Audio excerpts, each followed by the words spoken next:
Hello everyone, welcome to Exam Plus Academy. आज की इस वीडियो में हम डिस्कस करेंगे हमारे अप्रैल मंथ का बैंकिंग एंड फाइनेंशियल अवेयरनेस का पार्ट 2 हम डिस्कस करेंगे। इसका पार्ट 1 ऑलरेडी आ चुका है जो आप लोग हमारे चैनल पे जाके देख सकते हैं और जल्दी इसका मैं पार्ट 3 भी आपके लिए लेके आऊंगी। कंप्लीट पीडीएफ हमारा अप्रैल मंथ का बैंकिंग एंड फाइनेंशियल अवेयरनेस का आप लोग नीचे दिए गए लिंक से डाउनलोड कर सकते हैं। तो कंप्लीट पीडीएफ में आपको पार्ट 1, पार्ट 2 एंड पार्ट 3 मिलेगा with question, option and content. ठीक है, ये सारे ही पार्ट्स मिलेंगे आपको कंप्लीट पीडीएफ में। आप लोग नीचे दिए गए लिंक से डाउनलोड कर सकते हैं। बायलिंगुअल रहेगा, जैसा वीडियो में जैसा क्लास में पढ़ाया गया है ऐसा ही एज इट इज आपको पीडीएफ में मिलेगा। हिंदी इंग्लिश दोनों ही लैंग्वेज में कंटेंट भी मिलेगा। ठीक है, कंटेंट काफी इंपॉर्टेंट है। आप लोग वीडियो को पॉज करके या फिर पीडीएफ डाउनलोड करके कंटेंट को जरूर पढ़िए। कंटेंट से काफी ज्यादा क्वेश्चन पूछे जाते हैं और पूछे गए हैं प्रीवियस बैंक एग्जाम्स में, तो इसलिए कंटेंट को अपने लाइन बाय लाइन जरूर पढ़ना है। शुरू करते हैं हमारी आज की क्लास। फर्स्ट क्वेश्चन है, RBI to launch centralized portal dash for licensing approval applications। तो RBI लाइसेंसिंग अनुमोदन आवेदनों के लिए केंद्रीकृत पोर्टल यानी कि सेंट्रलाइज्ड पोर्टल लॉन्च करेगा। कौन सा लॉन्च करेगा इनमें से, ये क्वेश्चन में पूछा गया है। तो इनमें से लॉन्च करेगा, क्या नाम है, प्रवाह। ठीक है, ऑप्शन सी प्रवाह is the right answer. RBI is set to introduce a new secured web-based portal called प्रवाह। प्रवाह क्या है यहाँ पे, तो platform for regulatory application validation and authorisation. ठीक है, aimed at simplifying and streamlining the application process. तो क्या बोला गया है कि RBI आवेदन प्रक्रियाओं को सरल और सुव्यवस्थित करने के उद्देश्य से एक नया सुरक्षित वेब आधारित पोर्टल प्रवाह शुरू करने के लिए तैयार है, लॉन्च करेगा।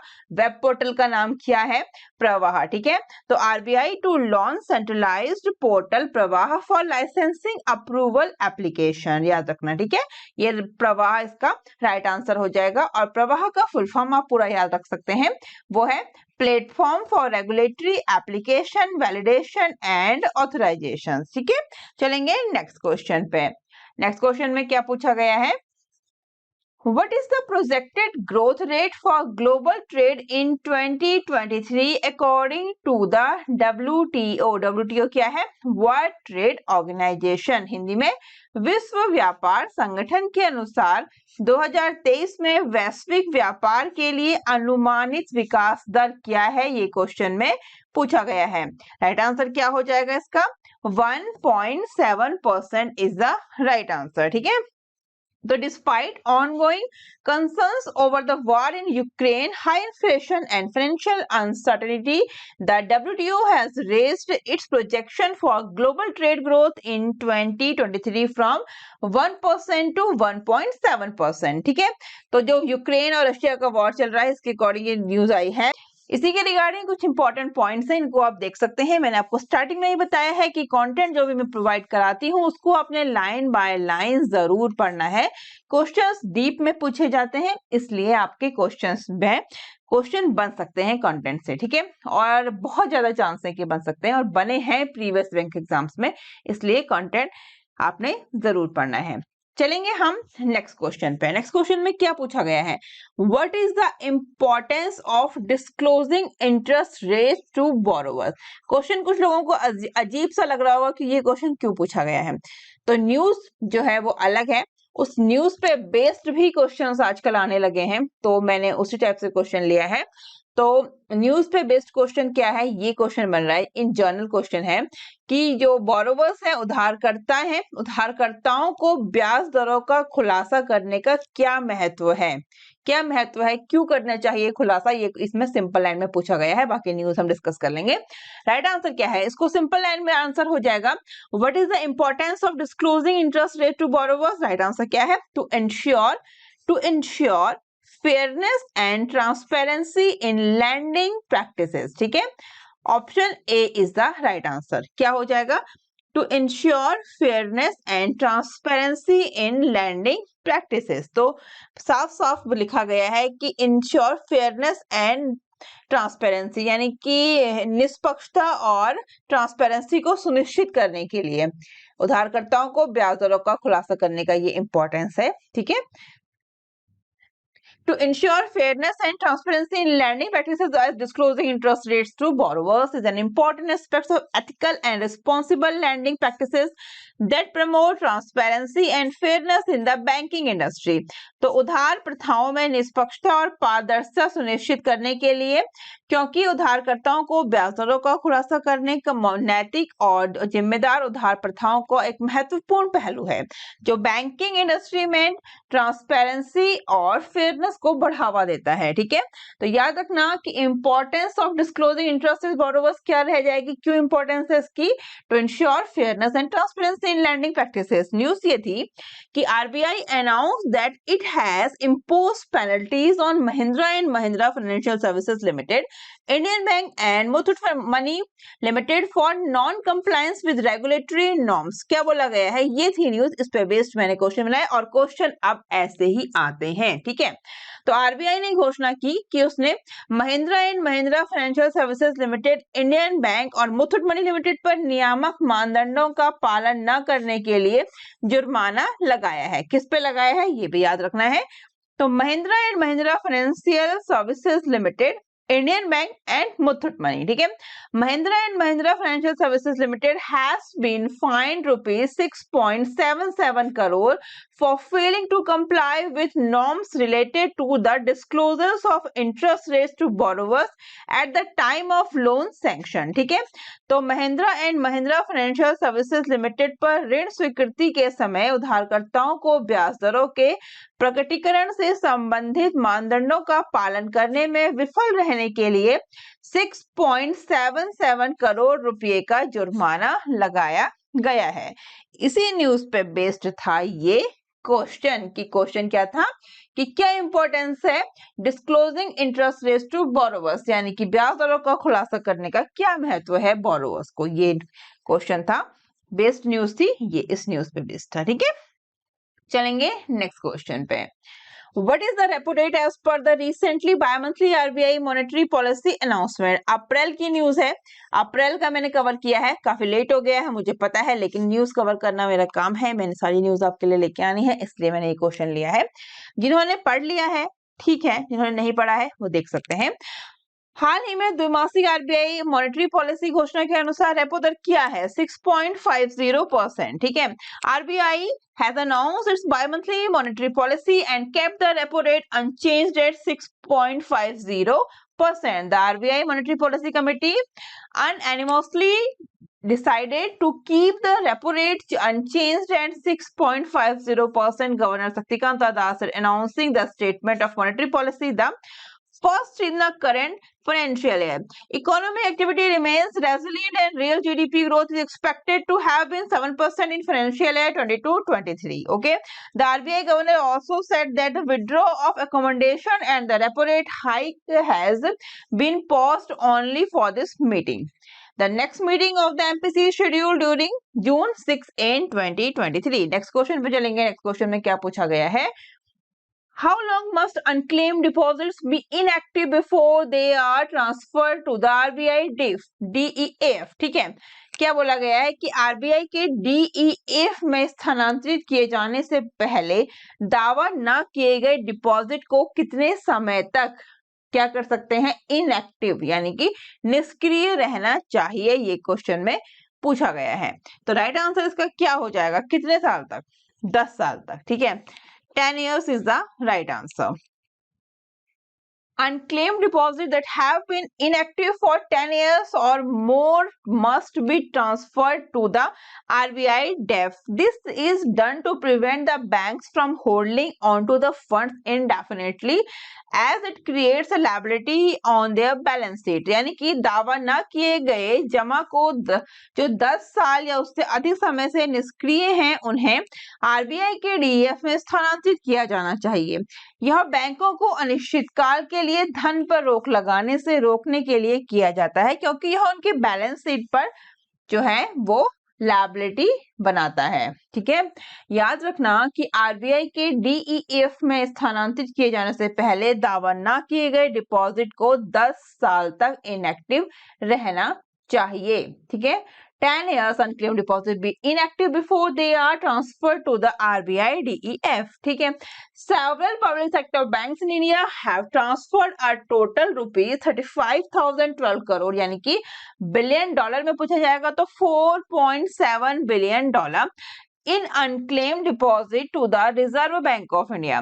और भारत में कई सार्वजनिक क्षेत्र के बैंकों ने आरबीआई को कुल 35,012 करोड़ रुपए जो है वो लावारिस जमा में स्थानांतरित कर दिए हैं, यानी कि अनक्लेम्ड। यहाँ पे ये वर्ड अजीब सा लग रहा है, यहाँ पे अनक्लेम्ड है, ठीक है, कुछ वर्ड ना इंग्लिश में ही सही लगता है। The moves comes as part of, क्योंकि हिंदी में काफी बार वर्ड्स का मीनिंग अलग हो जाता है, ठीक है। The moves come as part of an effort to reduce the amount of unclaimed funds held by banks and ensure that the money is put to productive use. तो यह कदम बैंकों द्वारा रखे गए दावा न किए गए धन को इसकी मात्रा में कम करने के प्रयास के हिस्से के रूप में आता है। Unclaimed deposits are those that have been lying dormant in bank accounts for a period of 10 years or more. ठीक है, चलेंगे नेक्स्ट क्वेश्चन पे। नेक्स्ट क्वेश्चन क्या है हमारा? What is PinCode, the new e-commerce app launched by PhonePe on the ONDC network? Right answer क्या हो जाएगा इसका? क्या क्वेश्चन में पूछा गया है?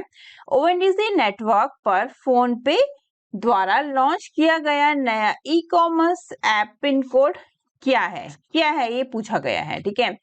ONDC नेटवर्क पर फोनपे के द्वारा लॉन्च किया गया है नया ई कॉमर्स ऐप जिसका नाम है पिन कोड। पूछा गया है ये पिन कोड क्या है, तो ये है एन ई कॉमर्स ऐप। तो ये एक ई कॉमर्स ऐप है, ठीक है, क्योंकि साफ साफ लिखा गया है उसमें एक ई कॉमर्स ऐप है, स्टार्टिंग क्वेश्चन में लिखा गया है ना न्यू ई कॉमर्स ऐप, और ऑप्शन में भी दिया गया है, तो राइट आंसर हो जाएगा option D, new e commerce app, ठीक है। Walmart backed Indian fintech Decacorn PhonePe has recently launched PinCode, a new consumer-facing app aimed at strengthening its e-commerce initiative. Decacorn क्या है? मैंने सब ये समझाया है आप लोगों को प्रीवियस में, तो मुझे कमेंट बॉक्स में जरूर बताइएगा, ठीक है। यूनिकॉर्न, डेकाकॉन, ठीक है, ये सभी चीजें मुझे किन कंपनीज को डेकाकॉन, कितना उनका नेटवर्क, कितनी उनका वैल्यूएशन है, जिनको डेकाकॉन, जिनको यूनिकॉर्न बोला जाता है, ये मुझे कमेंट बॉक्स में आप लोग जरूर बताइए। जिसको भी पता है तो कमेंट बॉक्स में आंसर जरूर करिए, ये क्वेश्चन है आपके लिए। वॉलमार्ट समर्थित भारतीय फिनटेक डेकाकॉन फोनपे ने हाल ही में अपने ई कॉमर्स पहल को मजबूत करने के उद्देश्य से एक नया उपभोक्ता सामान करने वाला ऐप पिन कोड लॉन्च किया है, ठीक है। किसने किया है? फोनपे ने।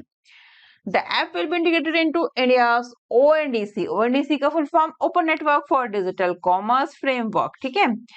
This move comes 3 months after Flipkart completed the full ownership separation of PhonePe. तो ये कंटेंट है, जरूर पढ़ना है। चलेंगे नेक्स्ट पे। नेक्स्ट क्वेश्चन में क्या है? Where was Bank of Maharashtra first dedicated branch for startups inaugurated. तो स्टार्टअप के लिए बैंक ऑफ महाराष्ट्र की पहली समर्पित शाखा का उद्घाटन कहाँ किया गया है, ये क्वेश्चन में पूछा गया है। तो सबसे पहली बात तो स्टार्टअप के लिए बैंक ऑफ महाराष्ट्र ने अपनी ब्रांच खोली है, ये इंपॉर्टेंट है। तो ब्रांच जो है उसका इनॉग्रेशन कहाँ पर किया गया है? फर्स्ट ब्रांच का।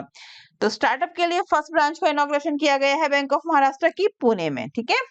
State owned Bank of Maharashtra has opened its first dedicated branch for startups in Pune, Maharashtra.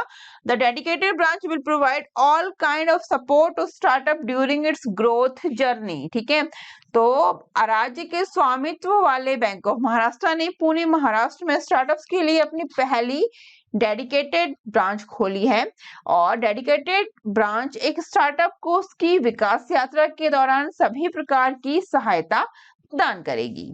इसी के रिगार्डिंग है other important content, English Hindi दोनों में पॉइंट बाय पॉइंट। आप इसको जरूर पढ़िए, वीडियो को पॉज करके पढ़िए या फिर पीडीएफ डाउनलोड, जैसे भी आपको सुटेबल है आप वैसे पढ़िए, लेकिन कंटेंट जरूर पढ़िए, क्योंकि कंटेंट से क्वेश्चन मैं फिर बोल रही हूँ जरूर आएंगे एग्जाम्स में। नेक्स्ट क्वेश्चन क्या है हमारा? What is the World Bank projection of India's GDP growth in financial year 24? तो फाइनेंशियल ईयर 2024 में भारत की जीडीपी वृद्धि के लिए विश्व बैंक का अनुमान क्या है? कुछ न्यूज इंपॉर्टेंट हो जाते हैं, जैसे वर्ल्ड बैंक का जीडीपी प्रेडिक्शन है तो ये इंपॉर्टेंट है, तो 6.3% है वर्ल्ड बैंक का। ठीक है, कितना बोला है वर्ल्ड बैंक ने? 6.3%।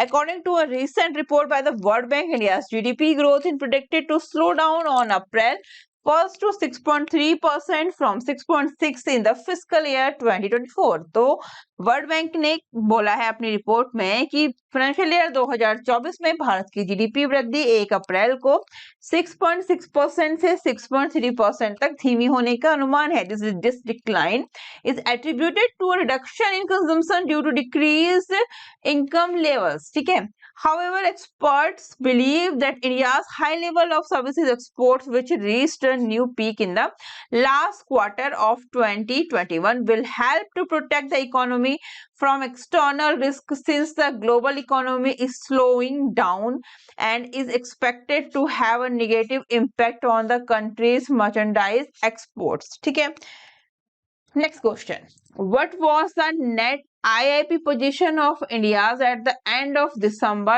2022? दिसंबर 2022 के अंत में भारत की शुद्ध IIP स्थिति क्या थी? ये क्वेश्चन में पूछा गया है।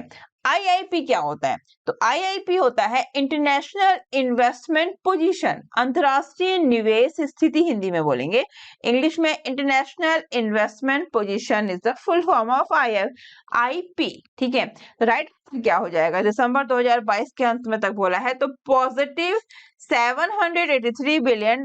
ठीक है, RBI has shared details of India's international investment position at the end of December 2022। तो RBI ने दिसंबर 2022 के अंत में भारत की IIP पर विवरण साझा किया है। According to the data, non-residents net claims in India dropped by 12 billion US dollar on between October and December, settling from at 374.5 billion US dollar by the end of December 2022। ठीक है, next question, how many transactions were processed by UPI in March 2023? तो मार्च 2023 में UPI द्वारा कितने लेन then संसाधित किए गए हैं? तो वो है $8.7 billion. The UPI, India's flagship digital payment platform, set a new record at the end of the fiscal year 22-23। तो UPI भारत का प्रमुख डिजिटल भुगतान प्लेटफॉर्म ने वित्तीय वर्ष 2022-23 के अंत में एक नया रिकॉर्ड बनाया है। In March 2023, the UPI processed a historic high of 8.7 billion transactions worth rupees 14.05 trillion। ठीक है, this achievement marks yet another milestone for the UPI since its inception। ठीक है, तो मार्च 2023 में यूपीआई की जो ट्रांजेक्शन कितना है? 8.7 billion. Next question, what is FICCI Ladies Organisation FLO? FICCI महिला संगठन है क्या? ये क्वेश्चन में पूछा गया है। तो क्या है फिक्की लेडीज ऑर्गेनाइजेशन FLO? ये है एक women business organisation that supports and promotes entrepreneurship. ठीक है, क्या है FICCI Ladies Organisation? A women business organisation that supports and promote entrepreneurship. Option C is the right answer, is called the FICCI Ladies Organisation FLO। ठीक है, एक बार मैं फिर बोल दूं, फिक्की यानी कि FLO शॉर्ट में बोलेंगे। फिक्की लेडीज ऑर्गेनाइजेशन क्या है? तो a women business organisation that supports and promotes entrepreneurship. ठीक है, Sudha Shivkumar has been appointed as the 40th president of FICCI Ladies Organization, which is the oldest women-led and women-centric business chamber in Southeast Asia. The appointment took place during the 39th annual session. At the president of FLO, Shivkumar aims to focus on empowering women by promoting and enabling environment that fosters entrepreneurship, industry participations, and economic development for women. ठीक है, याद रखना, एक बार फिर से बता देती हूँ, फिक्की लेडीज ऑर्गेनाइजेशन है एक वुमेन बिजनेस ऑर्गेनाइजेशन जो सपोर्ट करता है, प्रमोट करता है एंटरप्रेन्योरशिप। ठीक है, इस लाइन को याद रखना, सिंपल लाइन है, कभी इंटरव्यू में एक जनरल क्वेश्चन पूछ सकते हैं इंटरव्यूअर्स आप लोगों से, तो इसको याद रखना इजीली, ठीक है। नेक्स्ट क्वेश्चन पे चलते हैं। Which two countries have gained as FPI destinations in financial year 2023? तो फाइनेंशियल ईयर 2023 में कौन से दो देश FPI गंतव्य बन गए हैं? डेस्टिनेशंस मतलब, ठीक है, हिंदी थोड़ी टफ हो जाती है ना कभी कभी, तो डेस्टिनेशन इजी वर्ड है। कौन से है? तो Norway and Singapore, Norway and Singapore. The data provided by the National Security Depository indicates that the fiscal year 2022-23 overseas capital flows into Indian capital markets originating from Mauritius experienced and sharpest decline while Norway and Singapore gained popularity. तो national security depository द्वारा प्रदान किए गए data से संकेत मिलता है कि वित्तीय वर्ष 2022-23 में मॉरिशस से शुरू होने वाले भारतीय पूंजी बाजारों में विदेशी पूंजी प्रवाह में सबसे तेज गिरावट आई, जबकि नॉर्वे और सिंगापुर ने लोकप्रियता इसमें हासिल की है। नेक्स्ट क्वेश्चन है, विच organisation has lowered India's GDP forecast for financial year 24 to 5.9%। तो किस ऑर्गेनाइजेशन ने फाइनेंशियल ईयर 2024 के लिए भारत के सकल घरेलू उत्पाद के पूर्वानुमान को घटाकर 5.9% कर दिया है? तो वो कर दिया है IMF ने, international monetary fund. IMF is the right answer of this question, ठीक है। तो IMF has lowered India's GDP forecast for financial year 24 to 5.9%. The IMF has revised India's GDP growth forecast for the financial year 23-24, lowering it by 20 basis points to 5.9%. The International Monetary Fund has recently released its World Economic Outlook report, in which it has revised its forecast for India retail inflation and growth rate for the fiscal year 24-25.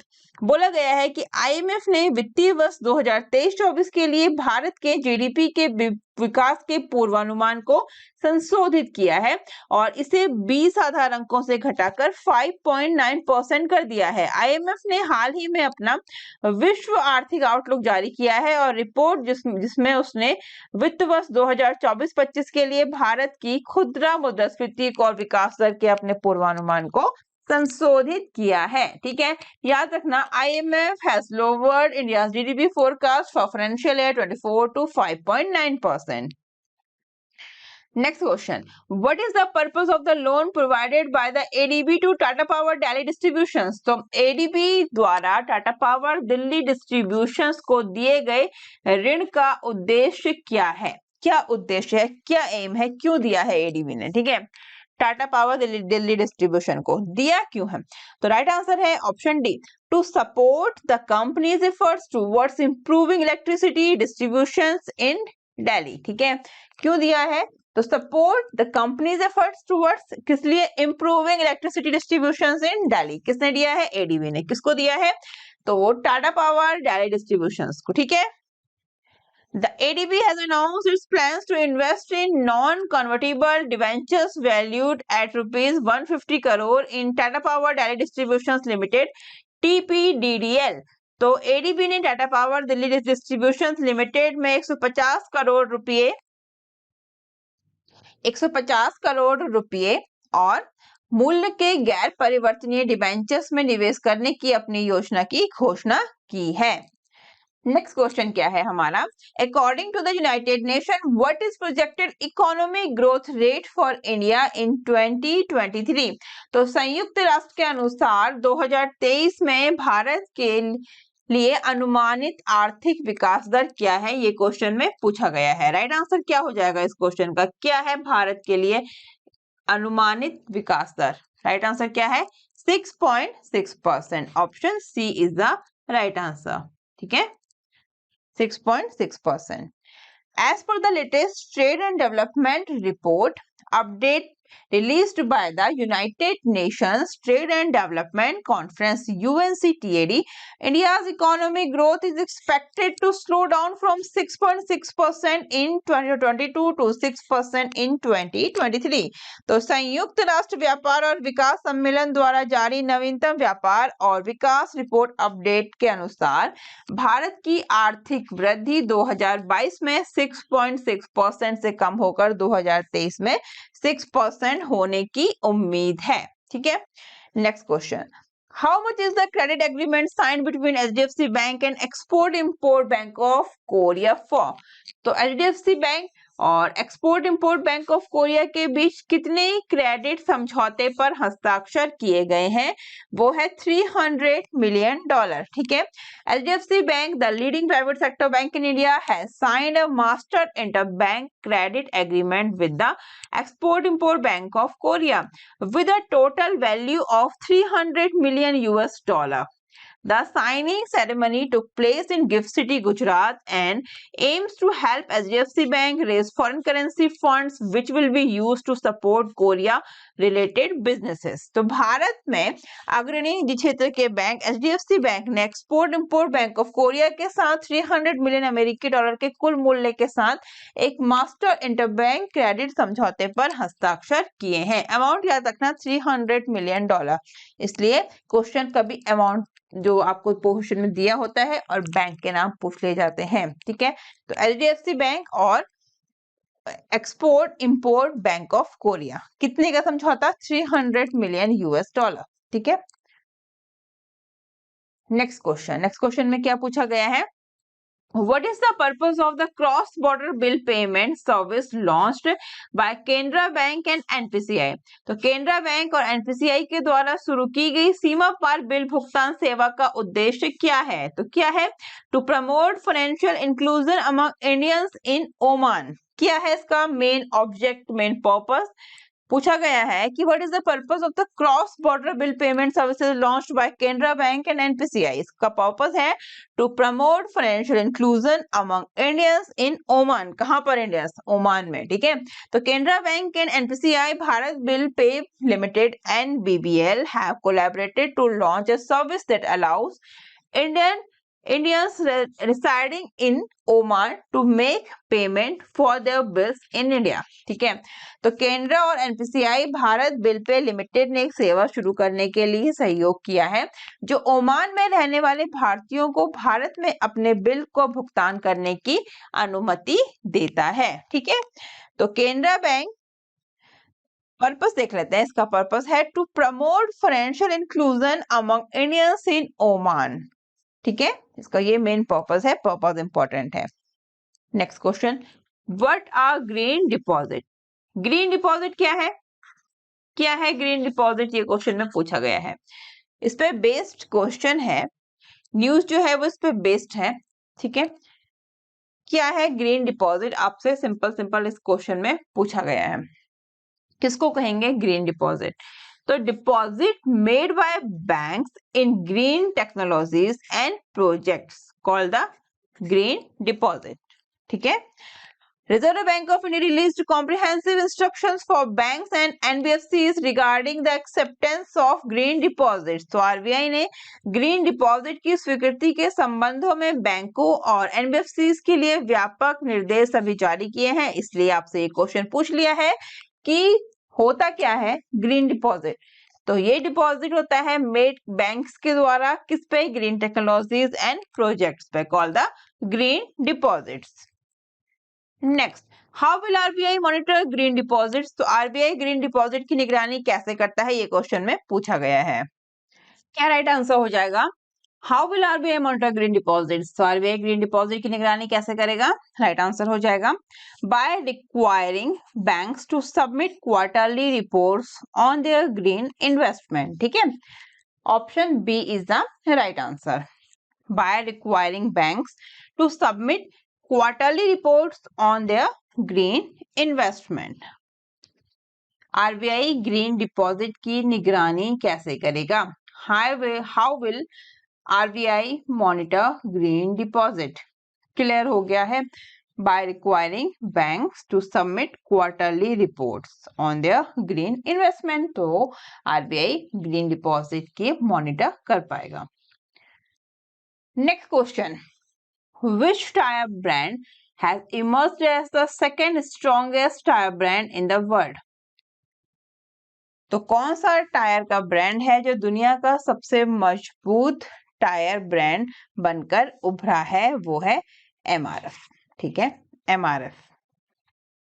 According to a recent report by Brand Finance, a UK-based brand valuation consultancy, MRF Limited has been ranked as the second strongest tire brand in the world with a score of 83.2 out of 100. MRF received a AAA brand rating. तो 100 में से 83.2 score के साथ MRF को AAA brand rating प्राप्त हुई है। दुनिया का दूसरा सबसे मजबूत टायर ब्रांड बनकर उभरा है MRF। Which country has emerged as India's biggest trading partner in financial year 23? तो फाइनेंशियल ईयर 2023 में कौन सा देश भारत का सबसे बड़ा व्यापारिक भागीदार बनकर उभरा है? कौन सा देश उभरा है?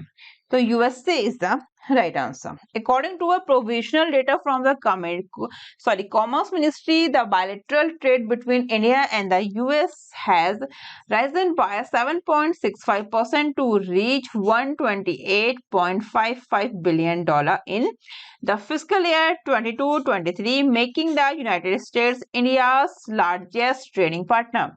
तो वाणिज्य मंत्रालय के अंतिम आंकड़ों के अनुसार भारत और संयुक्त राज्य अमेरिका के बीच द्विपक्षीय व्यापार वित्त वर्ष 2022-23 में 7.65% बढ़कर $128.55 बिलियन तक पहुंच गया है, जिसे संयुक्त राज्य अमेरिका भारत का सबसे बड़ा व्यापारिक भागीदार बन गया है। ठीक है, नेक्स्ट क्वेश्चन, ये याद रखना कि इंडिया का बिगेस्ट ट्रेडिंग पार्टनर है USA फाइनेंशियल ईयर 2023 में।